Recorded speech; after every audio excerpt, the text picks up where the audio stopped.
ગત તારીખ 4 એપ્રિલ 2025ના રોજ વાવ તાલુકાના બુકણા ખાતે ખોરાકી ઝેરની અસરના કારણે કુલ 5 ગાય અને વાછરડાઓના મોત થયા છે। જેમાં પ્રાપ્ત માહિતી અનુસાર બુકણા ગામના 20 જેટલા ગાય તેમજ વાછરડાઓ એરંડા ખાઈ જતા ફૂડ પોઈઝનિંગ થયું હતું। જેમાં આજુબાજુના પશુપાલકોને ખબર પડતા તાત્કાલિક પશુ ડોક્ટરને જાણ કરવામાં આવી હતી। જેમાં યોગ્ય ગાઈડલાઈન તેમજ સારવારથી 15 જેટલી ગાયોને બચાવી લેવામાં આવી હતી।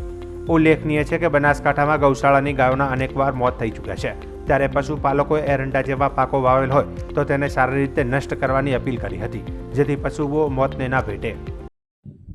આજે વાવ તાલુકાના બુકણા ગામે ગૌશાળાની ગાયો જ્યારે ભેળ પડતી હોય ત્યારે એરંડાની અંદર ચરવા જતી હોય અને ફૂડ પોઈઝનના કારણે 25થી વધુ ગાયો બીમાર થઈ 5 જેટલા ગાયોના મોત થયા છે અને બીજી ગાયોની તાત્કાલિક ધોરણે સારવાર કરતાં બચાવી શકાય છે, પરંતુ મોટી હાનિ થતાં બચી છે। ભગવાનને પણ આપણે પ્રાર્થના કરીએ, સાથે સાથે આપણે એના સ્થાનિક લોકોને વિનંતી કરીએ કે આવો એરંડાનો કોઈ પાક હોય તો એની અંદર રોટોવેટર કે ખેડ કરી અને ખેડાવી દેવા સારા। જો તમારે પુણ્ય કરવું તો 50, 100, 200 પૂળા કે એકાદ ટોલું આપણે દાનમાં આપી શકીએ છીએ, પણ આ મોટી હાનિ આજે થઈ છે, અમારી નજરની સામે થઈ છે અને રોડ ઉપર ચાલતી ગાયો ટપોટપ પડતી હતી અને ડૉક્ટર આવ્યા અને તાત્કાલિક ધોરણે બંને ડૉક્ટરોએ સારવાર ચાલુ કરી।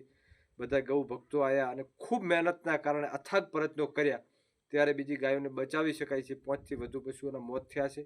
હું દુઃખની લાગણી અનુભવું છું। ભગવાનને પણ પ્રાર્થના કરીએ, વિનંતી કરીએ કે જે બીમાર છે તે જલ્દી સવચ થાય અને બીજી જગ્યાએ આવું ન બને, એના માટે લોકોને આપણે સાથે સાથે જાગૃત કરીએ છીએ અને વિનંતી કરીએ છીએ કે આવો એરંડાનો પાક હોય એની અંદર રોટોવેટર જેવું રાખી અને જલ્દી એને પૂરા કરી દેવામાં આવે અને લોકોને પણ આપણે કહીએ છીએ કે આવી ભેળ સારવા માટે ન જવું જોઈએ।